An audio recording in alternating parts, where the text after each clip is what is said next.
Bismillah, Assalamualaikum warahmatullahi wabarakatuh.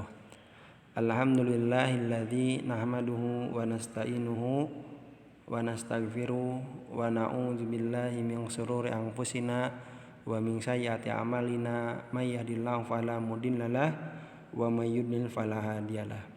Asyhadu an la ilaha illallah wahdahu la syarikalah wa asyhadu anna Muhammadan abduhu wa rasuluh. Amma ba'du. Baik, ya siswa maupun siswi, ya adik-adik, kita ketemu lagi di pelajaran akidah akhlak setelah minggu yang lalu kita libur karena kelas 6 melaksanakan ujian sekolah.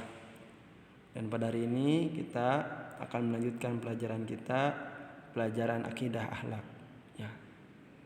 Dan seperti biasa, bagaimana kabarnya kalian pada hari ini? Semoga kalian dalam keadaan sehat walafiat dan juga dalam lindungan Allah Subhanahu wa taala.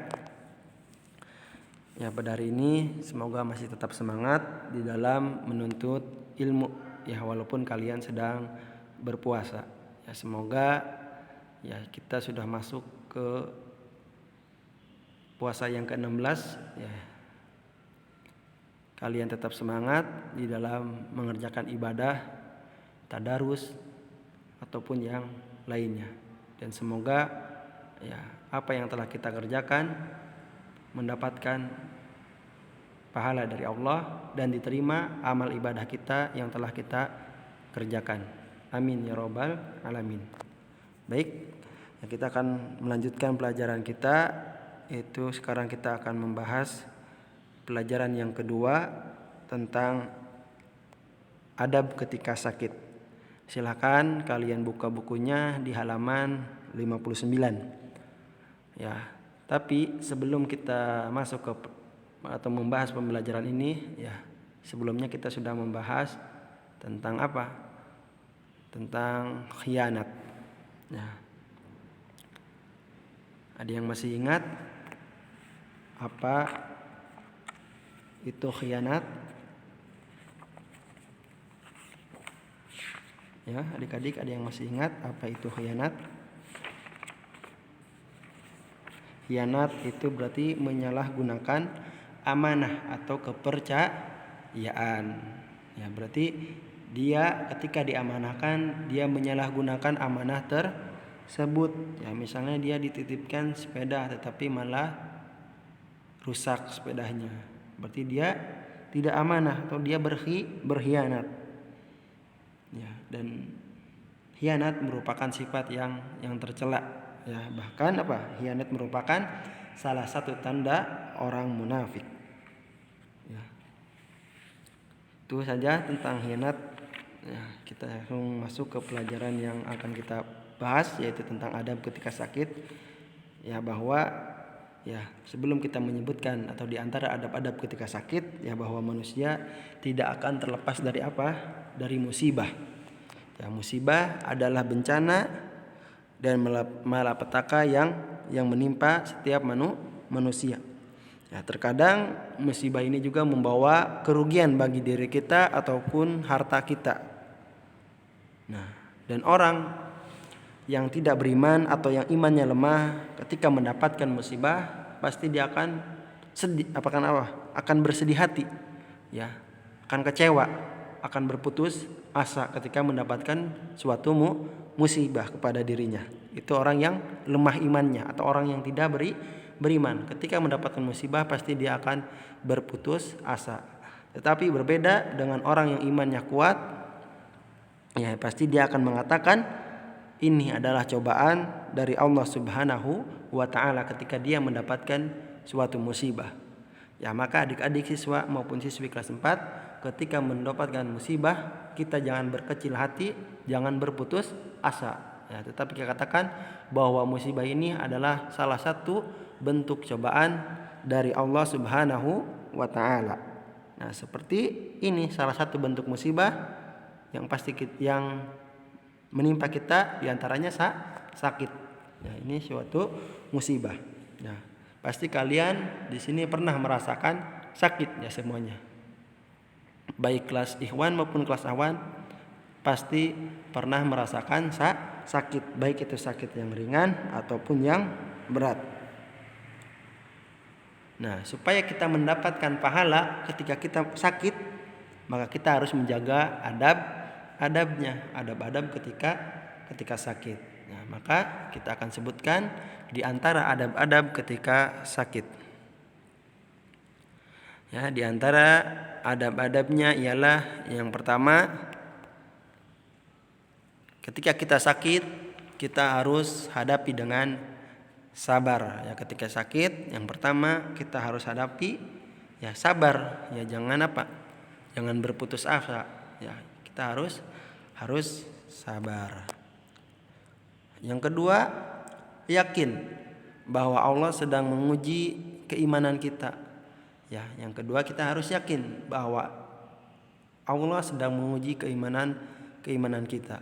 Ya, jadi jangan berputus asa sebagaimana tadi ketika kita mendapatkan suatu musibah, tetapi kita yakin bahwa ini adalah cobaan ya yang Allah berikan kepada kita. Yang ketiga, janganlah ya kita mengeluh. Ya, kalian mengeluh ketika mendapatkan suatu musibah seperti sakit. Ya, jangan mengeluh. Kemudian yang keempat,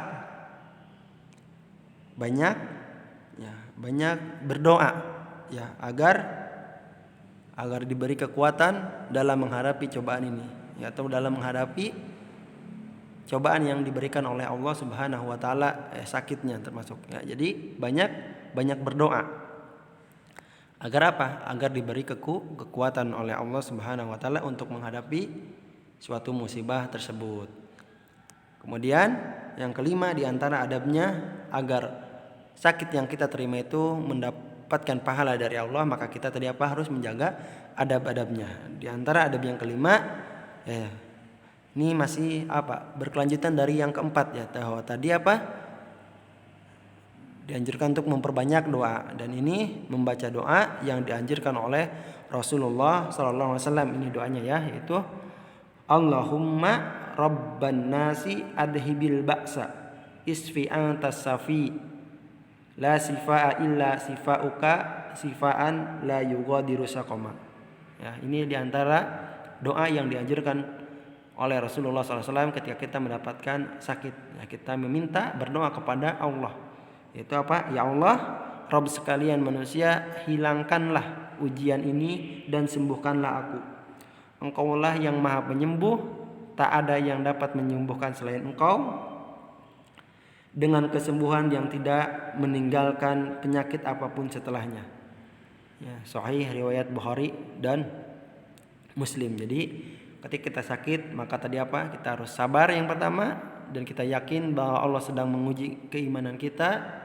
Ya, kita tidak boleh mengeluh dan memperbanyak doa, dan diantara doanya yaitu kita membaca doa Allahumma rabban nasi adhibil ba'sa antas isfi antas safi la sifa illa sifauka sifaan la yughadiru saqama. Ya, kita meminta kepada Allah ya agar dihilangkan ya penyakit ini, disembuhkan, karena Allah lah yang maha penyembuh, tidak ada yang dapat menyembuhkan selain Allah, dengan kesembuhan yang tidak meninggalkan penyakit apapun setelahnya.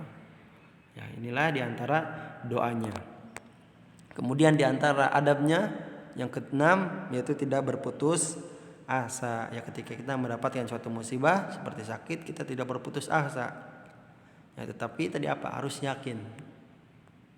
Kemudian yang terakhir diantara adabnya, berusaha sembuh dengan berobat kepada yang ahlinya seperti dokter. Ya, kita berusaha ya ikhtiar kita. Ya, tetap yang menyembuhkan sakit siapa? Allah Subhanahu wa taala. Tetapi kita ada bentuk ikhtiar, ya kita berobat. Ya, jangan sampai mengatakan kalau kita sembuh oleh dokter, tetapi yang menyembuhkan penyakit itu siapa? Allah Subhanahu wa taala. Ya, itu hanya wasilah ya kita berobat ke dokter. Ya, seperti ya berusaha sembuh dengan berobat kepada ahlinya seperti dokter ya, ketika kita mendapatkan sakit. Tapi tetap yang menyembuhkannya tadi siapa? Allah Subhanahu wa taala. Itulah di antara adab-adab ketika kita sakit agar kita mendapatkan pahala dari dari sakit kita, maka kita harus menjaga adab-adab ketika sakit. Ya, mungkin itu saja yang bisa Bapak sampaikan tentang adab ketika sakit. Semoga ya yang sedikit ini atau penjelasan dari Bapak bisa dimengerti oleh kalian. Dan juga apabila ada salah ucapan itu datangnya dari Bapak pribadi, ya, sedangkan yang benar itu datangnya dari Allah Subhanahu wa taala. Mungkin itu saja yang bisa Bapak sampaikan. Ya, kita cukupkan sampai di sini pembelajaran akidah kita tentang adab ketika sakit. Semoga kalian dapat memahaminya. Setelah pembelajaran ini kalian mengerti ketika kalian mendapatkan musibah atau sakit, ya kalian ingat dengan ini ya, adab-adab agar sakit yang kita terima mendapatkan pahala. Dan untuk pertemuan kali ini insya Allah ada tugas nanti ya, kalian mengerjakan soal di Google Form yang nanti akan Bapak kirimkan linknya sesuai dengan kelasnya masing-masing. Bapak akhiri dengan menutup doa kafaratul majelis. Subhanaka Allahumma wa bihamdika asyhadu an la ilaha illa anta astaghfiruka wa atubu ilaik. Wassalamualaikum warahmatullahi wabarakatuh.